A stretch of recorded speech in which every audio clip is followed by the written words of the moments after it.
Hello and welcome to all of you guys, this is Ashish Srivastava. और आज हम लोग डिस्कस करने वाले हैं आईसीएसई बोर्ड के कंप्यूटर एप्लीकेशन क्लास नाइन्थ का चैप्टर 1, जो कि फर्स्ट पार्ट मैं ऑलरेडी अपलोड कर चुका हूँ चैप्टर 1 का। और आज हम लोग सेकंड पार्ट इसमें डिस्कस करने वाले हैं। तो सेकंड पार्ट में हम क्या क्या चीज़ें डिस्कस करने वाले हैं, जैसे कि बेसिक फीचर्स ऑफ जावा के बेसिक फीचर क्या है। इसी तरीके से टाइप्स ऑफ जावा प्रोग्राम, कितने तरीके के जावा प्रोग्राम्स होते हैं।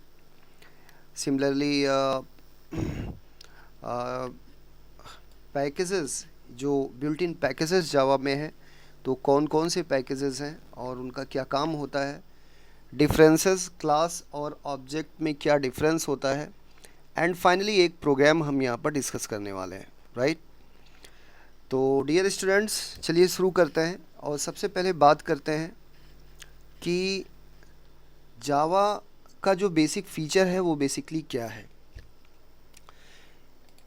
एक चीज़ मैं आपको और भी बता दूं कि इसका जो है, अगर आप पीडीएफ लेना चाहेंगे तो आपको इसका पीडीएफ भी प्रोवाइड कर दिया जाएगा। तो जैसे कि आप यहाँ पर नोट्स में देख रहे हैं कि जावा का जो बेसिक फीचर है, बाय डेफिनीशन अगर हम इसको देखें तो जावा एक high level class based object oriented programming language है। जैसे कि मैं पहले लेक्चर में ऑलरेडी ये चीज़ें हम लोगों ने डिस्कस किया हुआ है, ठीक है ना। ये इन सारी चीज़ों को हम लोगों ने ऑलरेडी डिस्कस किया हुआ है कि जावा क्या है, ठीक है, और कैसी लैंग्वेज है। यू नो वेरी वेल कि एक हाई लेवल लैंग्वेज है। इसमें हम ऑब्जेक्ट क्लासेस यूज़ करते हैं, ऑब्जेक्ट का यूज़ करते हैं, इसीलिए इसको ऑब्जेक्ट ओरिएंटेड प्रोग्रामिंग लैंग्वेज बोला जाता है। इसका सबसे जो पॉपुलर इसका जो फीचर है दैट इज़ WORA। WORA का मतलब क्या होता है? राइट वंस रन एनीवेयर, मतलब एक बार लिखिए और इसको आप कहीं पर भी रन करा सकते हैं। क्लियर? तो किसी भी प्लेटफॉर्म पर हम जावा को रन करा सकते हैं। अगर हम सिंपल शब्दों में समझें तो यहाँ पर जावा जो है ये easy to learn and use है। इसको हम बहुत इजी तरीके से सीख सकते हैं और इस्तेमाल कर सकते हैं, ठीक है ना।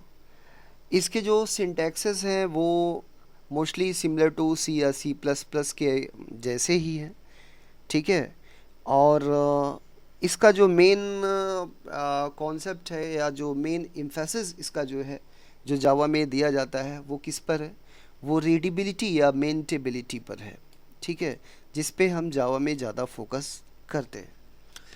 दूसरा इसका जो फीचर है दैट इज़ ऑब्जेक्ट ओरिएंटेड, जिसको कि ऑलरेडी हम लोगों ने डिस्कस किया हुआ है कि जावा को हम एक ऑब्जेक्ट ओरिएंटेड प्रोग्रामिंग लैंग्वेज के रूप में जानते हैं, क्योंकि ये ऊप कॉन्सेप्ट को फॉलो करता है, ठीक है ना। इन सब चीज़ों को हम लोग फर्स्ट पार्ट में अच्छी तरीके से पढ़ लिए हैं। ऑब्जेक्ट ओरिएंटेड प्रोग्रामिंग लैंग्वेजेस के मेन फीचर क्या क्या होते हैं, जैसे कि इनकैप्सुलेशन हो गया, इनहेरिटेंस हो गया, पॉलीमॉर्फिज्म हो गया, एब्स्ट्रैक्शन हो गया। ये सब ऐसे फीचर्स हैं जो कि लगभग जितनी भी ऑब्जेक्ट ओरिएंटेड प्रोग्रामिंग लैंग्वेजेस हैं उन सभी प्रोग्रामिंग लैंग्वेजेस में इनको फॉलो किया जाता है। इनकैप्सुलेशन क्या है? जिसमें कि हम डेटा हाइडिंग के कॉन्सेप्ट को पढ़ते हैं, जो कि हम ऑलरेडी फर्स्ट पार्ट में हमने डिस्कस किया हुआ है। ऐसे स्टूडेंट जो कि फर्स्ट पार्ट अभी नहीं देखे हुए हैं तो प्लीज़ उसको देख लीजिएगा। इसी तरीके से इनहेरिटेंस, जिसमें कि हम रीयूजिबिलिटी का कॉन्सेप्ट यूज़ करते हैं। रीयूजिबिलिटी का मतलब जो हमारे पास क्लासेस हैं उनको हम दोबारा से प्रोग्राम में यूज़ करने का काम करते हैं। पॉलीमॉर्फिज्म का मतलब जिसमें कि हम ability to take multiple forms, मतलब एक ऑब्जेक्ट एक फंक्शन अलग अलग जगहों पर अलग अलग तरीके से यूज़ किया जा सकता है। इसी तरीके से एब्स्ट्रैक्शन का मतलब क्या हो गया? Abstraction means hiding implementation detail, मतलब कोई चीज़ किस तरीके से काम कर रही है उसको हाइड करके सिर्फ जो इसेंशियल फीचर है उसको शो करना, राइट, जिसको कि हम प्रोग्रामिंग के केस में एब्स्ट्रैक्शन के नाम से जानते हैं। इसी तरीके से जावा का जो अगला फीचर है that is platform independent. Platform independent का क्या मतलब है कि जैसे जावा को हम किसी भी प्लेटफॉर्म पर रन करा सकते हैं, किसी भी ऑपरेटिंग सिस्टम पर हम इसको एग्जीक्यूट करा सकते हैं, इसीलिए इसको हम बोलते हैं राइट वंस रन एनीवेयर, जिसको कि शॉर्ट फॉर्म में WORA बोला जाता है।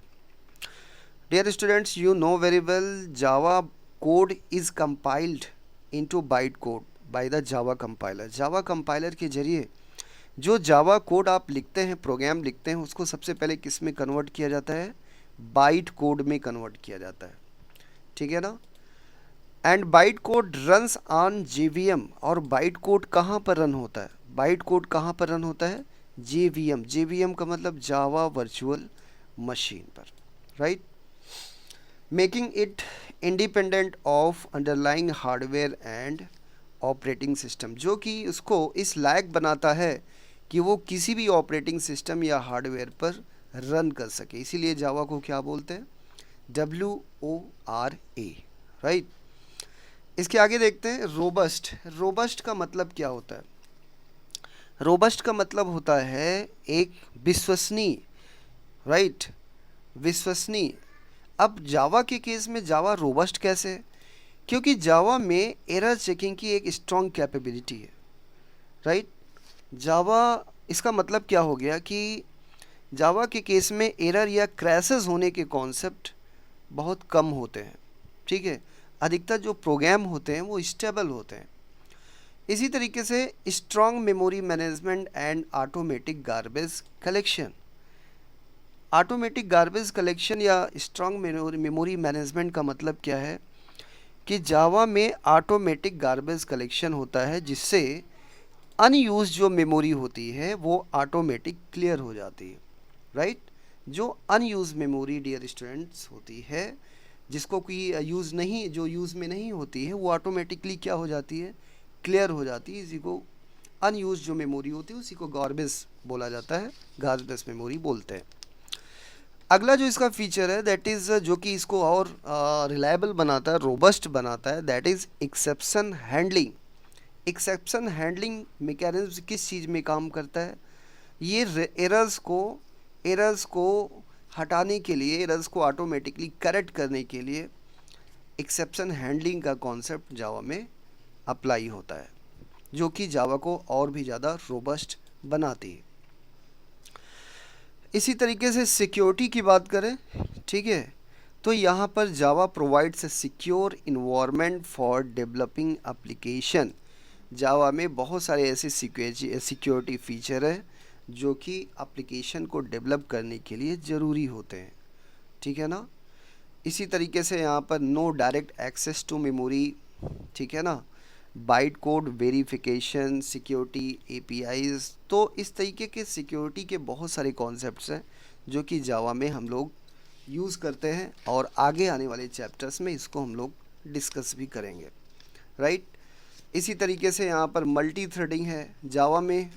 जावा जो है वो मल्टी थ्रेडिंग को भी सपोर्ट करता है।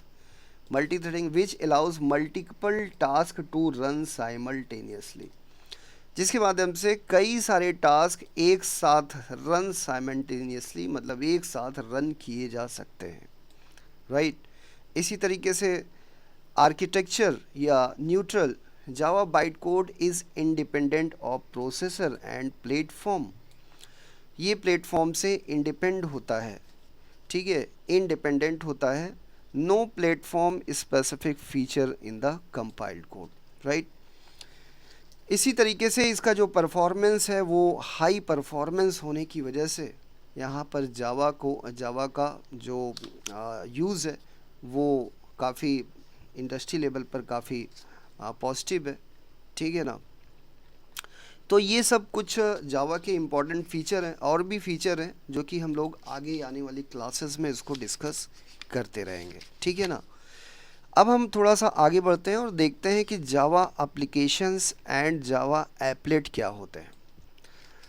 तो डियर स्टूडेंट्स, यहाँ पर दो चीज़ें हैं, Java application and Java applets. Java applications basically क्या है? तो Java application is a stand alone program that run directly on JVM।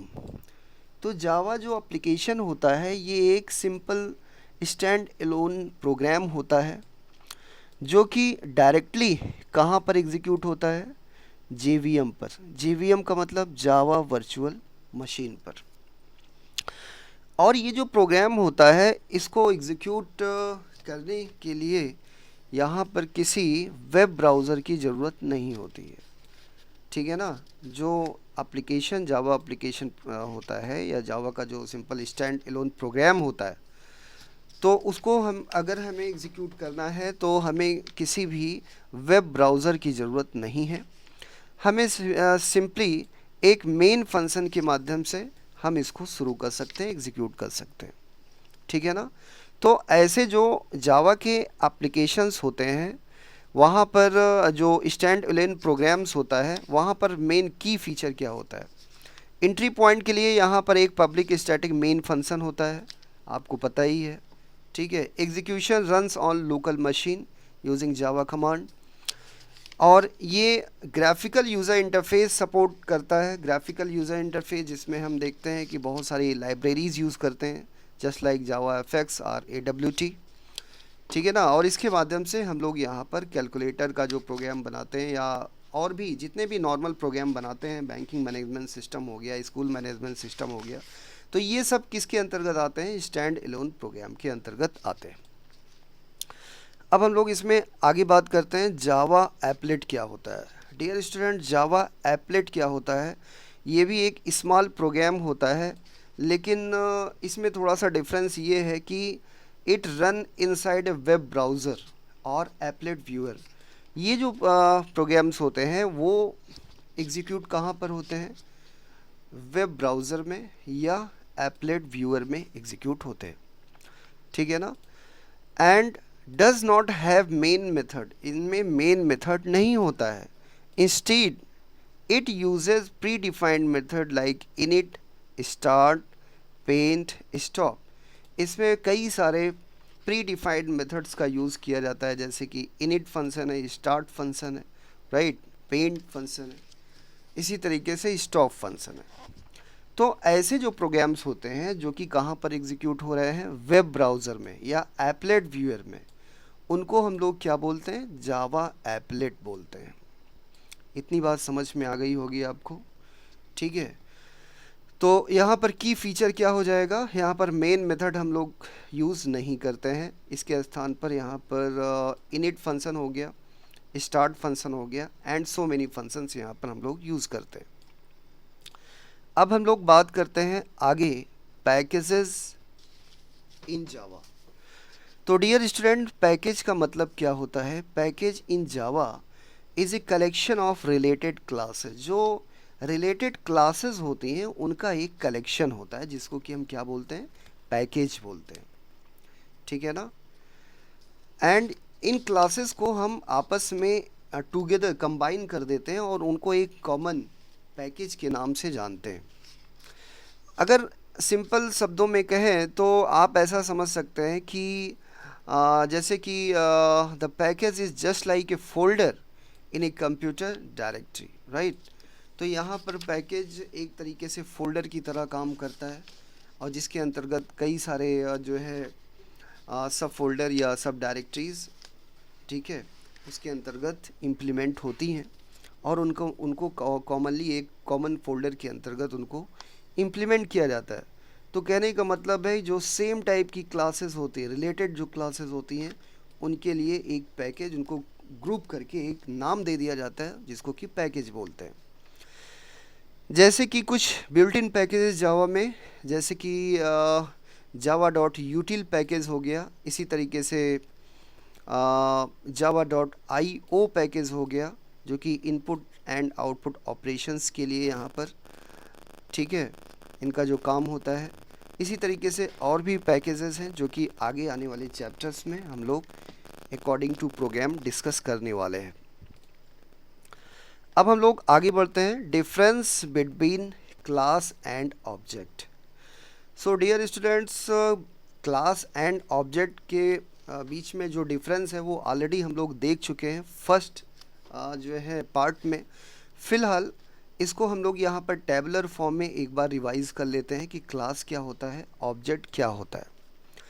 तो क्लास क्या होता है? क्लास इज़ अ ब्लूप्रिंट और टेम्पलेट फॉर क्रिएटिंग ऑब्जेक्ट। तो क्लास क्या होता है? क्लास ऑब्जेक्ट क्रिएट करने के लिए एक ब्लूप्रिंट की तरह काम करता है, एक फैक्ट्री, ठीक है, की तरह काम करता है। इसीलिए क्लास को ऑब्जेक्ट फैक्ट्री भी बोला जाता है, ठीक है। एंड ऑब्जेक्ट क्या होता है? Object is an instance of A class. तो आप कह सकते हैं कि क्लास का एक पार्ट की तरह इसको हम कंसीडर करते हैं, ठीक है। इंस्टेंस होता है क्लास का। इसी तरीके से क्लासेस के अंतर्गत हम लोग वेरिएबल्स एंड मेथड्स यहाँ पर जो है डिफ़ाइन करते हैं जब हम क्लास बनाते हैं। ऑब्जेक्ट को देखें तो it represents real world entity with actual values.